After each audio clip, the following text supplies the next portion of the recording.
السلام علیکم ورحمۃ اللہ وبرکاتہ۔ جی کیسے ہیں آپ سب لوگ؟ امید ہے بالکل ٹھیک ہوں گے، خیریت کے ساتھ ہوں گے۔ تو جی نئے سلسلے کے ساتھ حاضر ہوں میں، اور یہ ہے طہارت کے مسائل۔ یہ کتاب ہے ایک جو ہے محمد اقبال گیلانی کی، اس کو ہم پڑھیں گے انشاءاللہ اور اس سے ہم رہنمائی حاصل کریں گے۔ تو طہارت کا مطلب کیا ہے؟ طہارت کیا چیز ہوتی ہے؟ طہارت کا مطلب ہوتا ہے پاکیزگی، ٹھیک ہے؟ تو اور ہم نے یہ کتاب کیوں پڑھنی ہے، یہ بھی ہمیں پتہ ہونا چاہیے کہ ہم یہ کتاب کیوں پڑھیں گے، ٹھیک ہے؟ اس سوال کا جواب ہم اسی کتاب میں سے دیکھیں گے کہ ہم یہ کتاب کیوں سٹارٹ کرنے جا رہے ہیں، ٹھیک ہے؟ الحمد للہ رب العالمین والصلاة والسلام علی سید المرسلین والعاقبۃ للمتقین۔ ہاں جی، اس میں سب سے پہلے ہم دیکھیں گے کہ دین اسلام کا سب سے پہلا سبق طہارت ہی ہے۔ جو ہمارا سوال تھا نا کہ ہم طہارت کے بارے میں کیوں جانیں، اس کے مسائل کے بارے میں جاننا کیوں ضروری ہے، تو اس کا جواب ہمیں یہیں سے مل جاتا ہے کہ دین اسلام کا سب سے پہلا سبق طہارت ہے۔ جب کوئی غیر مسلم دائرہ اسلام میں داخل ہوتا ہے تو سب سے پہلے اسے غسل کر کے طہارت حاصل کرنا پڑتی ہے، یعنی اس کو سب سے پہلے کیا کرنا ہے؟ طہارت حاصل کرنی ہے، غسل کرنا ہے اور اپنے جسم کو نجاستوں سے پاک کرنا ہے، اور اس کے بعد کلمہ شہادت کا اقرار کر کے مسلمان کہلاتا ہے۔ یعنی سب سے پہلے اس کو جسمانی صفائی کرنی ہے اور اس کے بعد اپنی روحانی صفائی کے لیے اس کو کلمہ شہادت کا اقرار کرنا ہے، پھر وہ مسلمان کہلاتا ہے۔ اسلام کے سب سے اہم اور بنیادی رکن نماز کے لیے رسول اکرم صلی اللہ علیہ وآلہ وسلم نے جسم کی طہارت، لباس کی طہارت اور جگہ کی طہارت کو بنیادی شرائط کو مقرر فرمایا ہے۔ یعنی جو سب سے پہلا رکن ہے نا، اور اہم رکن ہے بنیادی، وہ کون سا ہے؟ نماز ہے۔ تو اس کے لیے کیا ضروری ہے؟ جسم کی طہارت ہونی چاہیے، لباس پاک ہونا چاہیے، جگہ پاک ہونی چاہیے، یہ اس کی بنیادی شرائط ہے۔ لیکن اس کے باوجود ہر نماز سے پہلے وضو کرنے کا حکم ہے، اور اگر وضو ہو تو دوبارہ کرنے کی ترغیب دی گئی ہے۔ یعنی اس کو اچھا کہا گیا ہے کہ وضو ہونے کے باوجود وضو کیا جائے، ٹیک لگا کر نیند آ جائے تو وضو کرنے کا حکم ہے۔ یہ سارے احکامات نہ صرف یہ کہ ہر مسلمان کو شعوری طور پر طہارت کے بارے میں حساس بنا کر پاک، صاف اور ستھرا رہنے کی عادت ڈالتے ہیں، بلکہ ہر مسلمان کے ذہن میں طہارت کا ایک ایسا تصور قائم کرتے ہیں کہ طہارت اور پاکیزگی کی حالت میں ہر مسلمان اپنے جسم اور روح کی کیفیت کو عام حالت سے ممتاز اور عرفہ سمجھنے لگتا ہے۔ یعنی جب وہ اپنے آپ کو پاک کر لیتا ہے، صاف کر لیتا ہے وضو یا غسل کے ذریعے، تو وہ اپنے آپ کو اس کی جو کیفیت ہے وہ عام حالت سے ممتاز ہو جاتی ہے، یعنی اوپر چلی جاتی، تھوڑا سا بڑھ جاتی ہے۔ پھر ہم دیکھتے ہیں کہ اللہ تعالیٰ نے قرآن مجید میں ہر نماز سے پہلے وضو کر کے مختلف اعضاء کو اچھی طرح دھونے اور صاف کرنے کی غرض و غایت بیان فرمائی کہ اس سے اللہ تعالیٰ تمہیں پاک اور صاف رکھنا چاہتا ہے، جس کے لیے تمہیں اس کا شکر گزار ہونا چاہیے۔ قرآن پاک میں آتا ہے اعوذ باللہ من الشیطان الرجیم ما یرید اللہ لیجعل علیکم من حرج ولکن یرید لیطہرکم ولیتم نعمتہ علیکم لعلکم تشکرون، کہ اللہ تعالیٰ غسل، وضو اور تیمم کے احکامات دے کر تم پر زندگی تنگ نہیں کرنا چاہتا، بلکہ وہ چاہتا ہے کہ تمہیں پاک اور صاف کر دے اور اپنی نعمت تم پر مکمل کر دے تاکہ تم شکر گزار بنو۔ اور پھر حدیث شریف میں آتا ہے کہ مدینہ منورہ کے قریب ایک بستی قباء کے لوگ نماز کے لیے طہارت کا بہت زیادہ اہتمام کرتے تھے، جس پر اللہ تعالیٰ نے قرآن مجید میں ان کی تعریف یوں فرمائی ہے کہ فیہ رجال یحبون ان یتطہروا واللہ یحب المطہرین، کہ مسجد قباء میں ایسے لوگ نماز پڑھتے ہیں جو طہارت کو بہت زیادہ پسند کرتے ہیں، اور اللہ تعالیٰ طہارت کرنے والوں کو پسند کرتا ہے۔ یعنی اللہ تعالیٰ نے ان کو پسند کرنے کی وجہ کیا بتائی ہے کہ وہ پاک صاف رہتے ہیں، پاکیزہ رہتے ہیں، اور اللہ تعالیٰ کن لوگوں کو پسند کرتا ہے؟ جو پاکیزہ لوگ ہوتے ہیں۔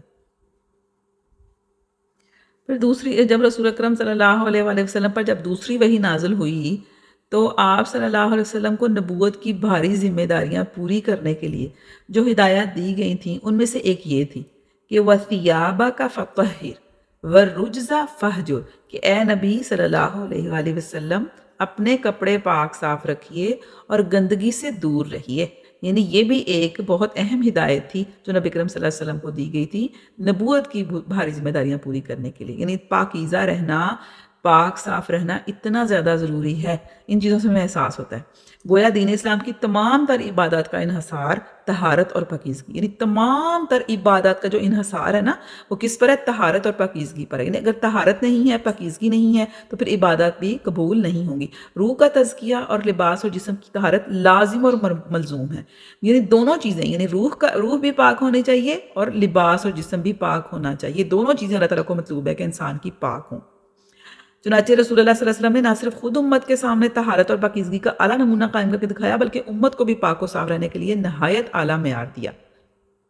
اسی طرح ایک دفعہ ایک صحابی جو تھے نا وہ بکھرے ہوئے بالوں کے ساتھ حاضر خدمت ہوئے، تو نبی کرم صلی اللہ علیہ وسلم نے اس کو اچھا محسوس نہیں کیا اور اسے بال سنوارنے کا حکم دیا. جب دوبارہ حاضر ہوا تو ارشاد فرمایا پراگندہ بال شیطانی فعل ہے. یعنی اس طرح بکھرے ہوئے بال بھی کیسا فعل ہے؟ شیطانی. ایک اور صحابی میلے کچیلے اور بسیدہ کپڑوں کے ساتھ حاضر ہوا تو پوچھا تمہارے پاس مال نہیں ہے؟ اس نے عرض کیا بہت کچھ ہے، اونٹ، گھوڑے، بکریاں، غلام، سب کچھ ہے. تو رسول اللہ صلی اللہ علیہ وسلم نے فرمایا تو پھر تمہارے رہن سہن سے اللہ تعالیٰ کے انعامات کا اظہار ہونا چاہیے. یعنی انسان کو اگر اس کے پاس اللہ تعالیٰ نے مال دیا ہے تو اس کو اپنے اوپر تھوڑا بہت خرچ کرنا چاہیے. یہ نہیں ہونا چاہیے کہ لگے ہی نہ کہ اس کے پاس کوئی مال ہے اور اس کی حالت خراب ہو. خود رسول اکرم صلی اللہ علیہ وسلم طہارت، صفائی اور نفاست کا اس قدر اہتمام فرماتے کہ سفر میں بھی تیل، کنگھی، سرما، کینچی، مسواک اور آئینہ وغیرہ ساتھ رکھتے تھے. منہ اور دانتوں کی صفائی کے لیے پیلوں کی مسواک کا استعمال بڑی کثرت سے فرماتے. ہر نماز کے ساتھ مسواک کرنا معمول مبارک میں شامل تھا. اور حضرت عائشہ رضی اللہ عنہا فرماتی ہیں کہ رسول اللہ صلی اللہ علیہ وسلم جب سو کر اٹھتے تو پہلا کام مسواک کرنا ہوتا. جب بھی باہر سے گھر تشریف لاتے تو پہلے مسواک فرماتے، حتیٰ کہ حیات طیبہ کا آخری عمل بھی مسواک کرنا تھا. یعنی نبی صلی اللہ علیہ وسلم جب فوت ہو رہے تھے، وصال ہو رہا تھا ان کا، اس وقت بھی وہ مسواک ہی کر رہے تھے. یہ ایک مختصر سا جائزہ ہے جو تعلیم کا جو دین اسلام نے طہارت کے بارے میں مسلمانوں کو دی ہے. اب طہارت کے پہلو سے ایک نظر اقوام مغرب یعنی یہود و نصارہ کے ماضی پر ڈالیے. یعنی اس وقت نہیں، ان کا جو پچھلا ٹائم گزر چکا ہے اس پر دیکھ لیتے ہیں کہ اس وقت وہ ان کے کیا حالات تھے طہارت کے حوالے سے. جن کی تہذیب کا شہرہ آج آسمان کی بلندیوں کو چھو رہا ہے، جن کے معاشرے کی ظاہری چمک دمک دیکھ کر ہمارے ہاں کے اکثر خواتین و حضرات ان کی طرف للچائی ہوئی نظروں سے دیکھتے ہیں. اس کے بارے میں بہت ساری مثالیں یہاں پر دی ہوئی ہیں، اس میں سے ایک دو میں آپ کو بتا دیتی ہوں کہ پاپائے روم کے ہاں ہر وہ عیسائی کافر تھا جو مسلمانوں کی تہذیب یا ان کی کسی اور بات کو اچھا سمجھتا ہو یا ہر روز نہاتا ہو. ایسے کافروں کو سزا دینے کے لیے پاپائے روم نے 1476 میں ایک مذہبی عدالت قائم کی جس نے پہلے سال 2000 افراد کو زندہ جلا دیا اور 70,000 کو جرمانہ و قید کی سزا دی. یعنی اس لیے کہ وہ نہاتے تھے، صاف ستھرے رہتے تھے. پھر اس کے بعد غلیظ اور میلے جسم کی وجہ سے جوؤں کی یہ کثرت تھی کہ جب برطانیہ کا لارڈ پادری باہر نکلتا تو اس کی قبا پر سینکڑوں جوئیں چلتی پھرتی نظر آتی. اور اسی طرح اس وقت اگر ہم دیکھیں، یعنی اس ٹائم ریسنٹ جو حالات ہیں، تو ان حضرات سے دریافت کیجئے جو کچھ عرصہ یورپ یا امریکہ میں رہ چکے ہوں یا تاحال رہ رہے ہوں کہ ان اقوام کا رفع حاجت یا میاں بیوی کے باہمی تعلقات کے بارے میں تصور طہارت کیا ہے. واقعہ یہ ہے کہ طہارت کے سارے معاملات میں ناپاکی، غلاظت، بے حیائی اور ناشائستگی کا یہ عالم ہے کہ زبان بیان نہیں کر سکتی، نہ قلم لکھ سکتا ہے، جسے سنتے ہی انسان کو پورے کے پورے معاشرے اور سوسائٹی سے گھن آنے لگتی ہے. آج پورے یورپ اور امریکہ کو خوف اور دہشت کے جس دیو نے اپنے آہنی پنجے میں جکڑا ہوا ہے وہ ہے ایڈز کی بیماری، جو در حقیقت نتیجہ ہے جانوروں کی طرح غلیظ، ناپاک اور گندگی زندگی بسر کرنے کا. یعنی یہ پھر انجام نکلتے ہیں، نتیجے ہوتے ہیں جب انسان دین فطرت سے دور ہوتا ہے اور طہارت سے بھی دور ہوتا ہے، ظاہر بات ہے، اور ناپاکی اور غلاظت میں رہتا ہے، تو پھر اس کو اس طرح کی بیماریاں جو ہیں وہ گھیر لیتی ہیں جو آج ہم دیکھ رہے ہیں کہ یورپ میں اور امریکہ میں اور ان جگہوں پر ہم دیکھتے ہیں کس طرح کی بیماریاں پیدا ہو چکی ہیں جو بعد میں ادھر بھی آ رہی ہیں. چلتے چلتے ایک نظر اپنے ہمسایہ ملک پر بھی ڈالی ہے جہاں کی اکثریت ہندو مذہب کی پیروکار ہے اور چند سال قبل ہندوستان کے سابق وزیر اعظم کا یہ بیان ملک کے بڑے بڑے اخبارات میں شائع ہوا تھا کہ میں روزانہ صبح اپنا پیشاب پیتا ہوں، اور ہندو تہذیب میں گائے کا گوبر اور پیشاب دونوں ہی تبرک کے طور پر استعمال ہوتے ہیں۔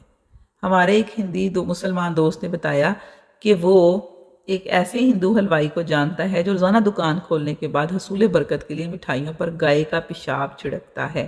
شاید آپ کو اس بات پر تعجب ہو کہ ہندو تہذیب کی تمام کتابوں میں کہیں بھی طہارت یا پاکیزگی کے مسائل کا ذکر تک نہیں کیا گیا۔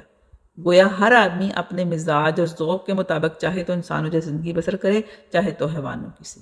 یعنی اس طرح کے مذاہب پائے جاتے ہیں، صرف دین اسلام ہی وہ واحد مذہب ہے جو اس طرح سے اتنا طہارت اور پاکیزگی کے اوپر زور دیتا ہے۔ نبی اکرم صلی اللہ علیہ وآلہ وسلم نے طہارت کے جو مسائل تھے یا ہیں ان کو اس طریقے سے ڈیفائن کیا، ہر چیز کو بتایا کہ اس میں کوئی بھی نہیں رکھا نا، کوئی جیسے میں کہتا جھجک رکھے یا کوئی شرم، اس میں بالکل بھی نہیں رکھی، ہر چیز کو واضح واضح کر کے بتا دیا، کیونکہ اس کی ضرورت تھی۔ اگر وہ نہ بتاتے تو پھر ہمیں کون بتاتا اور ہم اس سے محروم رہ جاتے۔ تو اسی لیے ایک دفعہ نا حضرت سلمان فارسی سے اہل کتاب نے بڑے طنزیہ انداز میں سوال کیا کہ سنا ہے کہ آپ کا پیغمبر آپ کو رفع حاجت کے طریقے بھی سکھاتا ہے۔ تو حضرت سلمان فارسی نے کسی قسم کی خفت محسوس کرنے یا معذرت خواہانہ رویہ اختیار کرنے کے بجائے بڑے اعتماد اور فخر سے جواب دیا کہ ہاں، ہمارا پیغمبر ہمیں ہر طرح کی تعلیم دیتا ہے، حتیٰ کہ رفع حاجت کے طریقے اور آداب بھی سکھاتا ہے۔ تو اس پر یہود و نصارہ اپنا سب منہ لے کر رہ گئے۔ غور کیجئے، اگر رسول رحمت صلی اللہ علیہ وآلہ وسلم امت کو مسائل طہارت کی تعلیم نہ دیتے تو آج ہم بھی دوسری قوموں کی طرح جانوروں کی زندگی بسر کرنے میں فخر محسوس کر رہے ہوتے۔ مثبت انداز فکر یہی ہے کہ رسول اللہ صلی اللہ علیہ وسلم کا امت پر یہ احسان عظیم تسلیم کیا جائے کہ آپ صلی اللہ علیہ وسلم نے اپنی امت کو زندگی کے کسی بھی معاملے میں اندھیروں میں بھٹکنے کے لیے بے سہارا نہیں چھوڑا، بلکہ ہر چھوٹے سے چھوٹے معاملے میں ٹھیک رہنمائی فرما کر نبوت اور رسالت کا پورا حق ادا فرما دیا۔ اور آج پھر ہمارا بھی یہ کام ہے کہ ہم بھی ان کی تعلیمات کو آگے پھیلائیں اور اس میں کوئی شرم محسوس نہ کریں کہ یہ والی بات بتانے میں جھجک ہے یا وہ بتانے میں جھجک ہے۔ ہر بات، ہر مسئلہ ہمیں پتہ ہونا چاہیے، بچیوں کو، لڑکیوں کو، خواتین کو، ہم سب کو پتہ ہونا چاہیے کہ کس طرح سے کیا معاملہ کرنا ہے۔ تو انشاءاللہ ہم اس کتاب میں پڑھیں گے، اور میں پوری کوشش کروں گی کہ ہر وہ چیز جس کی ہمیں ضرورت ہوتی ہے، جو معاملہ ہمیں پیش آتا ہے، یا جو ہمارے شکوک و شبہات رہتے ہیں کہ یہ پاکیزگی ہے یا یہ ناپاکی ہے، یہ کیا ہے، وہ انشاءاللہ میں پوری کوشش کروں گی کہ اس کو بیان کر سکوں۔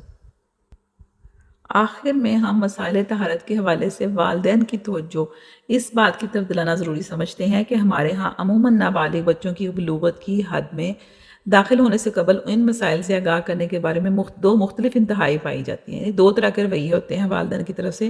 ایک یہ کہ وہ طبقہ جو بلوغت سے قبل نہ صرف یہ کہ اپنے بچوں کو خود ان مسائل سے آگاہ کرنے میں شرم اور جھجک محسوس کرتا ہے، بلکہ اپنے سامنے بچوں کی زبان سے ان مسائل کے بارے میں کوئی بات سننا پسند نہیں کرتا۔ یعنی ایک وہ طبقہ ہے جو بالکل بھی بچوں کو نہیں بتاتا، ان کی بالغ ہونے سے پہلے ان کو بتاتا بھی نہیں ہے اور ان سے ڈسکس نہیں کرتے معاملات کو، چیزوں کو، اور یا اگر بچے کچھ سوال پوچھ بھی لیتے ہیں تو پھر ان کو ڈانٹ دیتے ہیں اور ان کو جھڑک دیتے ہیں اور ان کو بتاتے نہیں ہیں۔ اور دوسرا وہ ہے جو ان مسائل میں اس قدر آزاد سوچ رکھتا ہے کہ یورپ کی طرح ان بچوں کو بلوغت سے قبل اسکولوں میں جنسی تعلیم دینے کی ضرورت پر زور دیتا ہے۔